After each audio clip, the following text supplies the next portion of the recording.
One of the most common complaints levied at the Super Smash Bros. Series is its selection of fighters from the Fire Emblem series. The issue is generally simplified to too many anime sword boys, but I think it's more specifically that half the FE reps here are built from a single moveset, Marth. Roy was a clone of Marth in Melee. He's been reworked to be a bit more distinct since, but if you know how to play Marth, you basically know how Roy works. And Lucina and Chrom are Echo fighters for those two. So half of the FE roster is built on the same core moveset, which no other franchise in the series does to this extent, save for Zelda with its 50% Link setup. So how can we reduce the stigma, and why did it end up this way? Let's begin with that second question. Fire Emblem is a series where, by and large, each new game is a new story with a new cast. It's not like Mario where you have a mostly static cast, nor Pokemon where we get a ton of new characters each time while the old ones mostly stick around. Fire Emblem is a series of standalone narratives with few recurring characters and a particular set of tropes.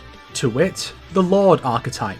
The protagonists of most FE games fall into this archetype, which is basically a sword-wielding royal who commands the heroic army. And when you're trying to add a rep from each game to represent as much of the franchise as possible, the protagonist is the most obvious choice. Look at the City of Final Fantasy. The initial roster is a hero and villain from each main game, mostly the main hero and villain. Imagine how weird it would be if instead of Terra, Cloud and Squall, we had Locke, Tifa and Rinoa. Popular though they may be, they are not the faces of those games. Likewise, when adding a rep for Fire Emblem, you're going to focus on the lead character first, then the major characters aside from them, then popular characters, then the rest. It's the reason why Fire Emblem spin-offs, barring the very simplistic heroes, are the way they are. Warriors has a healthy selection of characters from the games represented, but they only represent 3 games plus Celica and Lindis. And the reason that roster leans so heavily into Fates is because, with 2 heroic factions, you need to represent them equally. And if Fates only had as many reps as Awakening, we'd get Corrin, the main siblings, and that's already 9 characters, so the selection would be limited and boring. And 3 Houses has it worse. 3 Hopes was originally going to be Warriors 2 with some 3 Houses reps in there. If you think you'd get more than Byleth, Rhea, the 3 House heads, their respective second in command, and maybe 1 popular character each as well, you're insane.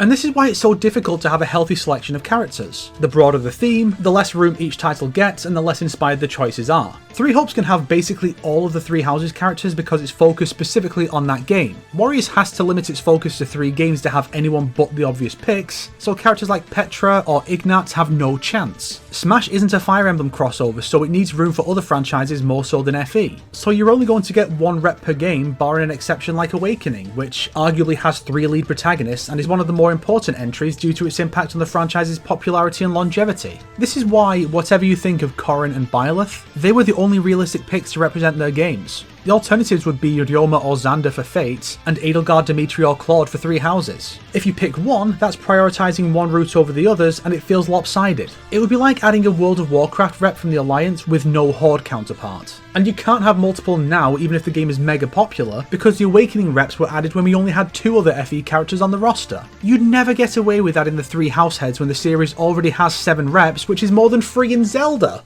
You get 1 rep per game at best, so you have to focus on who best represents that game, and it's usually the protagonist. But with said protagonists largely being the same basic Lord archetype prior to Awakening, which still had 2 Lords in its central trinity, the selection is going to be very samey from a gameplay standpoint. The only exception would probably be the Blazing Blade, because Eliwood is too similar to his son Roy, and Lindis is from this game, and if her number of alts and heroes is any indication, she is one of the most popular characters in the franchise and would likely be used instead. I mean, she's already in Smash, being an assist trophy for the last 3 games. So how do we represent as much of the franchise as possible without resorting to weird picks or flooding the roster with more anime sword boys? Well, my solution isn't even a new idea. It already exists in Smash and its names are Bowser Jr. and Hero. Bowser Jr. has no alternate costumes, instead featuring the 7 classic Koopalings as his alternates, complete with unique voices and announcer calls. The same goes for Hero, who is 4 heroes from Dragon Quest in 1. One could argue the same applies to alternate genders of Wii Fit Trainer and the Fire Emblem avatars, unique voice and designs, but unchanged gameplay. This is different from Echo fighters like Lucina or Daisy because they don't play any differently. This means there's less of a balance issue. That means less dev time spent on that, and removes the age-old issue of this character does everything this one does but better, that might keep you from playing as, say, Marth because Lucina has the same moves but with tweaks that make her a higher tier. If Lucina was just a costume for Marth, you could essentially have either of them with that same higher tier version of the moveset. So there's my solution. Archetypes. Merge fighters that are very similar into the same slot to serve as alternate costumes, freeing up roster space and dev time for more distinct characters. Let's imagine a hypothetical take. Lord is now an archetype. It's the best version of Marth's moveset and features Marth, Lucina and Roy as costumes. We need one more to reach 4 characters with 2 colours apiece, so let's add Leaf from Thracia 776 since he was going to be Marth's melee clone before Roy was chosen. Next we have Heavy Lord consisting of Ike, Buff Ike and Crom. We can then add one more, and I think Arm from Echoes would be a good fit here based on his armour choice. So now our FE roster looks like this: Lord, Heavy Lord, Robin, Corrin, Byleth. We can now, theoretically, insert 3 more reps or archetypes. One option is to add a Light Lord, a faster, more fencer type archetype to encompass characters like Celica or Erica, or we could complete the weapon triangle with Lance, Axe and maybe Bow, or add mounted units, Manakets, a duo unit, or even a Pokemon Trainer-esque summoner based on heroes, utilising 3 popular characters like Lindis. This approach opens up so many possibilities. We could also add more characters to the non-archetypes like Morgan and Canna for Robin and Corrin. In all likelihood though, we get 2 because we are getting Alair from Engage next time with either Marth or an unrepresented character like Sigurd for male and Celica for female. That much is obvious. This way we have reps from Shadow Dragon and Mystery of the Emblem through Lord Marth, Echoes through Heavy Lord Arm, Genealogy of the Holy War and Thracia 776 through Lord Leaf, The Binding Blade through Lord Roy, Path of Radiance and Radiant Dawn through Heavy Lord Ike, Awakening through Robin, Lord Lucina and Heavy Lord Crom, Fates through Corrin, 3 Houses through Byleth, and Engage through Alair. This leaves the Blazing Blade and Sacred Stones, which are easy enough to do with archetypes like Light Lord Lindis and Erica. Now any new additions can focus on adding lances, axes, bows etc, which are pretty rare for Smash, removing the stigma of non-stop anime sword boys who will simply be added to the existing archetypes in future unless they have something unique to offer like Corrin's Manakete abilities, Alair's Emblem Ring, or a duo unit like Celica and Arm. And this idea can be taken for condensing the roster at large down to free up space, since I'm doubtful Smash 6 will have anywhere near this size roster. Imagine Mario, Luigi and Dr. Mario being merged into the Plumber archetype to make room for Magikoopa and Waluigi. Or Pichu being part of the Pikachu archetype with Raichu and Detective Pikachu to allow for Team Rocket or a Gen 3 rep finally. Imagine less links to fit Midna, Impa or Urbosa. And this would also allow third parties to be expanded without consuming the roster like other Mega Mans, Shadow and Metal Sonic, or Akuma and Sakura joining the Shoto archetype.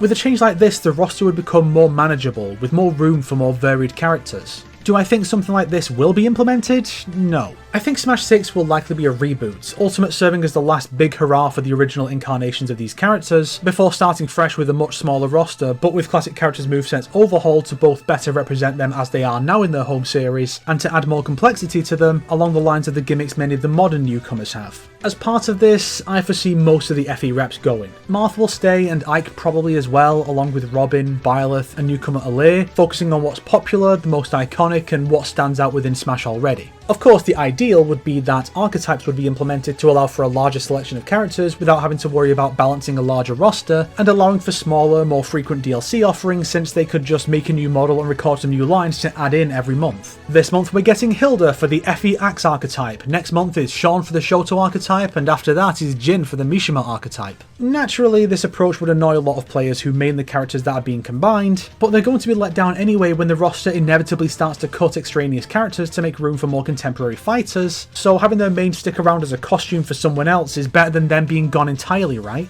It's unavoidable, so we might as well make the best of it. But what do you guys think? Is this approach something worth pursuing? Would it fix the issues with the roster? Let me know in the comments below.